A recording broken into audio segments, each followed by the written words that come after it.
जय हिंद दोस्तों, स्वागत है आप सभी का फिर से एक नए वीडियो में।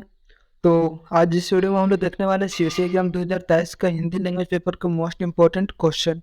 ठीक है, तो इस वीडियो में हम लोग समचारित भिन्नार्थक शब्द देखने वाले हैं जो कि आपके एग्जाम में हिंदी लैंग्वेज पेपर में पूछे जाते हैं। तो आज हम लोग देखेंगे 70 प्लस समचारित भिन्नार्थक शब्द। अगर आप लोगों को नहीं पता होगा कि समचारित भिन्नार्थक शब्द क्या होता है, तो मैं बता दूं कि इसका मतलब होता है, आपको दो वर्ड रहेंगे जो कि सुनने में एक जैसे लगेंगे, बाकी जो उसका अर्थ होगा वो भिन्न होगा, यानी कि अलग होगा। ठीक है, जैसे कि पिछली वीडियो में हम लोग कुछ क्वेश्चन देखे थे, इसमें हम लोग केवल इंपॉर्टेंट क्वेश्चन देखेंगे जो कि आपके एग्जाम में पूछे जाएंगे। ठीक है, तो आप लोग देख सकते हो टोटल 70 क्वेश्चन रहेगा। 70 का सबका आंसर हम लोग देखेंगे और सबका सही चयन करेंगे, उसी से आपके एग्जाम में पूछे जाएंगे। ठीक है, तो वीडियो के अंत तक बने रहिएगा और चैनल पर नए होंगे तो चैनल को सब्सक्राइब कर लीजिएगा और अपने दोस्तों के साथ शेयर कर दीजिएगा जिनका हिंदी लैंग्वेज पेपर होगा। तो चलिए हम लोग वीडियो को शुरू करते हैं।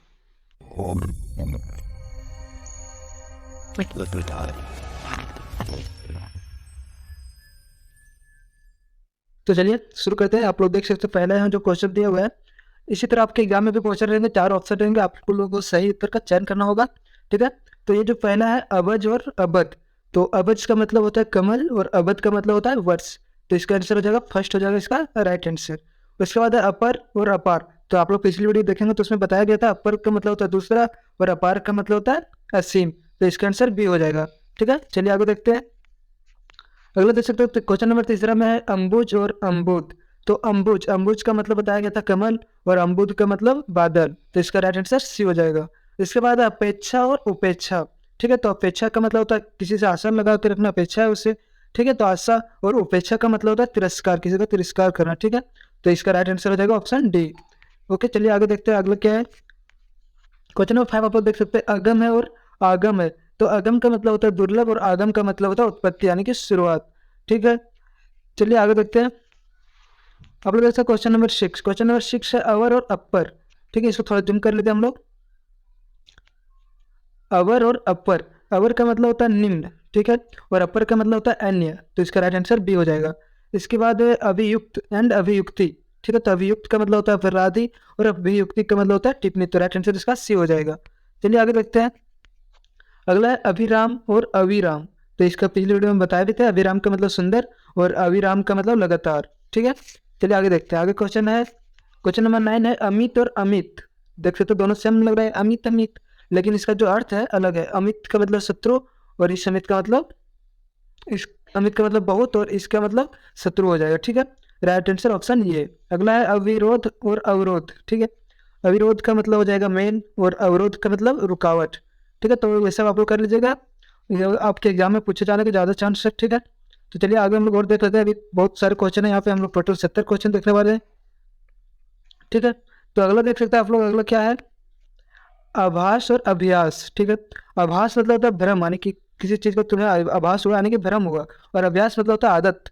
ठीक है, ऑप्शन सी हो जाएगा इसका राइट आंसर। चलिए आगे देखते हैं। आगे है आसन और, आप लोग देख सकते हैं क्वेश्चन नंबर 12, आसन और आसन। ठीक है, तो इस आसन का मतलब होता है बिछोना और इस आसन का मतलब होता है निकट आया। ठीक है, तो आप लोग देख सकते हैं ऑप्शन डी इसका राइट आंसर। ओके, चलिए आगे देखते हैं। अगला है आयुक्त और अयुक्त। आयुक्त मिस हो गया कमिश्नर, और आयुक्त, आयुक्त मिस कमिश्नर और अयुक्त मिस जो उचित ना हो, ऑप्शन ये इसका राइट आंसर। इसके बाद है आग और अग। आग का मतलब होता है पहला और अग का मतलब होता है आज, तो इसको आप लोग याद करते चलिए। हम लोग आगे देखते हैं क्वेश्चन नंबर 15। 15 है आचार और आचार्य। तो आचार का मतलब होता है रीति व्यवहार और आचार्य का मतलब होता है विद्वान। ठीक है, ईशा और ईशा, तो ईशा मतलब होता है ऐश्वर्य और ईशा का मतलब होता है हल्की लंबी लकड़ी। ठीक है, चलिए आगे चलते हैं। अगला है उपल और उत्पल। तो उपल, उपल का मतलब होता है ओला और उत्पल, उत्पल का मतलब होता है कमल। ठीक है, इसके बाद है ऋतु और ऋतु, नहीं ऋत और ऋतु है। ठीक है, तो ऋत का मतलब होता है सत्य, अब देख सकते हैं ऋतु का मतलब होता है मौसम। चलिए आगे देखते हैं, ऑप्शन इसका बी राइट आंसर हो जाएगा। अगला है उपमान और उपकार। ठीक है, तो उपमान में से होता है तुलना और उपकार में से होता है भलाई। ठीक है, तो आप लोग ध्यान में रखिएगा। अगला है कर्ण और करण। कर्ण का मतलब होता है कान और करण का मतलब होता है साधन। ठीक है, ऑप्शन डी इसका राइट आंसर। क्वेश्चन नंबर 21 क्या है कंकाल और कंगाल। ठीक है। कंकाल मीन्स होता है अस्थि पंजर, अस्थि जिसको हम लोग हड्डी बोल सकते हैं एक तरह से, उसे कंकाल कहते हैं। और कंगाल मीन्स होता है दरिद्र, ठीक है, कंगाल है। अगला है कक्षा और कक्षा। इस कक्षा का मतलब हो गया छात्रों का समूह, और इस कक्षा का मतलब हो गया जंघिया, ठीक है, आप लोग को पता भी होगा। अगला है कुल और कुल। तो इस कुल का मतलब हो गया वंश, और इस कुल का मतलब किनारा, जैसे नदी का किनारा हो जाता है उसी को बोलते हैं हम लोग कुल, ठीक है। अगला क्वेश्चन है कलमत्स्य, ठीक है, और कुलमस। तो कलमस का मतलब होता है कलिक, और कुलमस का मतलब होता है कुलती या फिर उड़द, ठीक है, इसका दो मीनिंग होता है। अगला है कृतज्ञ और कृतज्ञ, ठीक है, कृतज्ञ और कृतधन। तो कृतज्ञ मिस हो गया उपकार मनाने वाला, और कृतज्ञ कृतधन मिस हो गया उपकार ना मनाने वाला, जस्ट इसका अपोजिट है, ठीक है। चलिए अगला देखते हैं हम लोग। अगला आप लोग देख सकते हैं कृपन और कृपान। कृपन मिस हो गया कंजूस, और कृपान मिस हो गया तलवार, इसका राइट आंसर ऑप्शन बी। अगला है कटिबद्ध और कटिबंध। कटिबद्ध का मतलब हो गया तैयार, और कटिबंध का मतलब हो गया कमरबंद, ओके। अगला है केस, ठीक है, एक तलिम से एक मूर्धन से। तो चलिए दोनों का मीनिंग देखते हैं। तलिम से वाला सा का मतलब हो गया केस मतलब बाल, ठीक है, हेयर, और इस केस का मतलब हो गया मुकदमा, जो केस हम लोग लड़ते हैं, ठीक है। अगला है खाद और खाद्य। तो खाद मिस हो गया उर्वरक, और खाद्य मिस हो गया खाने योग्य, ठीक है। गणना और गणना। गणना मिस हो गया गिनती, और गणना मिस हो गया चुभना, ठीक है, किसी को गढ़ रहा है बात, यानी कि चुभ रहा है, ठीक है।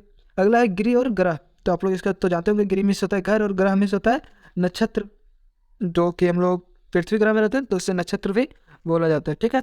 अगला है चित्त और चित्त। दोनों चित्त है, इसमें बस आधा है और ये पूरा है इस तरह, ठीक है। तो चित्त का मतलब होता है मन, और पीठ के बल पड़ा हुआ, ऑप्शन डी इसका राइट आंसर। अगला है अन्न और अनु। अन्न का मतलब होता है कण, और अनु का मतलब होता है पश्चात, ठीक है। अगला है छत्र और छत्र। देख सकते हो दोनों छत्र ही पढ़ाएगा, बाकी इसका मीनिंग अलग होगा। इस छत्र का मतलब छाता, और इस छत्र का मतलब हो जाएगा क्षत्रिय, ठीक है। तो ऑप्शन जी इसका राइट आंसर हो जाएगा। चलिए आगे देखते हैं हम लोग। अगला है जर और जरा। जर जर का मतलब होता है दौलत, और जरा जरा का मतलब होता है थोड़ा, ठीक है, जरा से दीजिए यानी कि थोड़ा दीजिए, या फिर अल्प अल्प का मिस भी वही होता है, थोड़ा जरा कम, ठीक है। चलिए आगे देखते हैं हम लोग।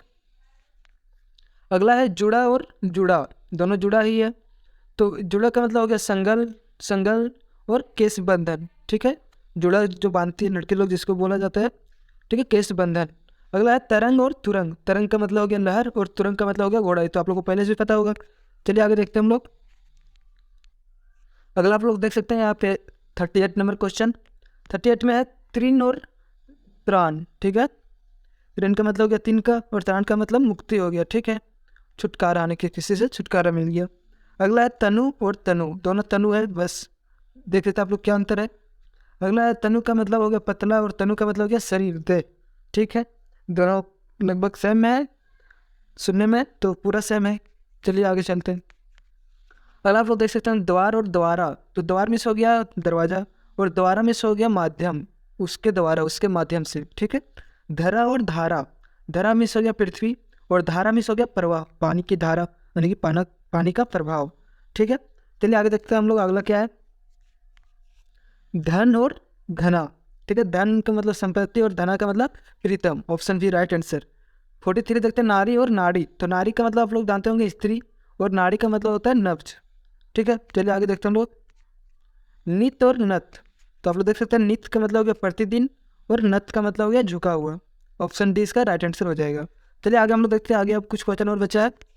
निर्वाद और निर्विवाद, ठीक है, निर्वाद और निर्विवाद, ठीक है। तो निर्वाद का मतलब होता है भ्रम या फिर निंदा, और इस निर्विवाद का मतलब होता है विवाद बिना विवाद के, ठीक है, बिना कोई विवाद के। चलिए अगला देखते हैं परुष और पुरुष। तो आप लोग को पता होगा परुष का मतलब कठोर, और पुरुष का मतलब तो आदमी होता है, लोग हर कोई जानता है। चलिए अगला देखते हैं। अगला है प्रहार और परिहार। प्रहार का मतलब होता है किसी पर प्रहार कर देना, यानी कि मारना, और परिहार का मतलब होता है त्यागना, ठीक है। ऑप्शन सी इसका राइट आंसर हो जाएगा। चलिए क्वेश्चन नंबर 48 देखते हैं हम लोग। 48 है पर्जन्य और परिजन। पर्जन्य का मतलब होता है मेघ, और परिजन का मतलब होता है परिवार के लोग, ठीक है। यथागत और तथागत, ठीक है। अथागत का मतलब होता है मूर्ख, और तथागत का मतलब होता है भगवान बुद्ध। भगवान बुद्ध को तथागत बोला जाता है, ठीक है। चलिए अगला हम लोग देखते हैं। क्वेश्चन नंबर 50 सकल और सकल। देख सकते हो दोनों सकल पढ़ा रहा है, बट मीनिंग इसका अलग होगा। इस शक्ल का मतलब हो गया संपूर्ण और इस शक्ल का मतलब हो गया टुकड़ा। इसका ऑप्शन बी राइट आंसर हो जाएगा। चलिए क्वेश्चन नंबर अगला देखते हैं, अंबर और अंबार। तो आप लोग को पता होगा अंबर का मतलब वस्त्र होता है और अंबार का मतलब अत्यधिक, यानी कि अंबार अत्यधिक दे दिया कुछ चीज़ बहुत ज़्यादा, ठीक है। चलिए अगला देखते हैं, अगला है मंदिर और मंदिरा। तो मंदिर का मतलब आप लोग को पता है देवालय, यानी कि देवों का आलय, देवों का घर जिसको हम लोग मंदिर बोलते हैं। और मंदिरा मिस हो गया अश्वशाला, ठीक है, अश्वशाला। धात्र और धात्री, तो धात्र का मतलब हो गया बर्तन और धात्री का मतलब माता, ठीक है। तो इसको आप लोग याद कर लीजिएगा। इसका पीडीएफ जो है, अगर आपको ये पीडीएफ चाहिए तो टेलीग्राम में ज्वाइन हो जाइए, ठीक है। टेलीग्राम में सारा पीडीएफ आप लोग को मिल जाएगा, अवेलेबल है वहाँ पे, ठीक है। और जो वीडियो आप लोग नहीं देखेंगे उसको देख लीजिए। बाकी आगे हम लोग चलते हैं, देखते हैं, और चैनल को सब्सक्राइब कर लीजिए ताकि अगली वीडियो आप तक तुरंत पहुँच जाए।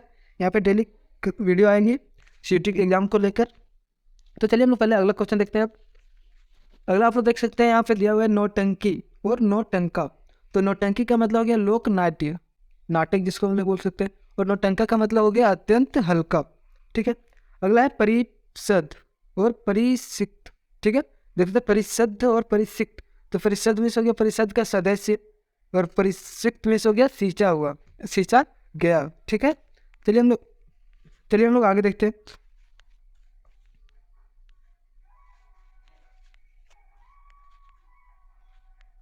अगला आप लोग देख सकते हो क्वेश्चन नंबर 56 है प्रतिकूल और प्रतिकूला। तो प्रतिकूल मिस हो गया विपरीत और प्रतिकूला मिस हो गया सप्तनिक, ठीक है। अगला है बढ़ाई और बढ़ी।